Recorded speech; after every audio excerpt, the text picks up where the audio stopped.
మాది జాతి బిడ్డలకు నా ఉద్యమ నమస్కారాన్ని తెలియజేస్తున్నాను.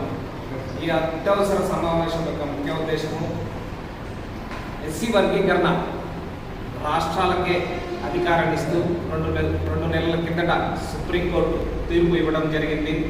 కానీ ఆంధ్రప్రదేశ్లో ఎస్సీ వర్గీకరణ అమలుపై ఎటువంటి చర్యలు తీసుకోకపోవడం మాదిగల్లో చాలా బాధాకరంగా ఉంది.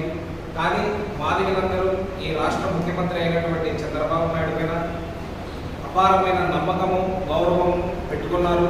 ఆయన ద్వారానే ఎస్సీ వర్గీకరణ జరుగుతుందని, అలాగే ఉమ్మడి ఆంధ్రప్రదేశ్లో మాల, మాదిగ, రెడ్డి ఉపకులాలకు ఎస్సీ వర్గీకరణ ద్వారా ఫలాలు అందజేసినటువంటి ఘనత కూడా చంద్రబాబు నాయుడుకే దక్కుతుందని, ఆ ముఖ్యమంత్రి నేతృత్వంలో ఆంధ్రప్రదేశ్లో అతి తొందరలోనే మనం ఎస్సీ వర్గీకరణ సాధించుకుంటామని ప్రతి మాదిగలు తమ యొక్క నమ్మకాన్ని తెలియజేస్తున్నారు. అలాగే మనము మన ఆత్మగౌరవమైనటువంటి దండోరా జెండాను ప్రతి గ్రామంలో ఎగరవేయాలి. అలాగే ఎంఆర్పిఎస్ అనుబంధ సంఘాలు అందరూ కలిసి ఎస్సీ వర్గీకరణ దాని యొక్క ఫలితాలు, ఆవశ్యకత, ఉద్యమం గురించి ప్రతి గ్రామానికి వెళ్ళి అక్కడ ఉన్న చదువురాని మాదిగలకు వివరించి చెప్పి,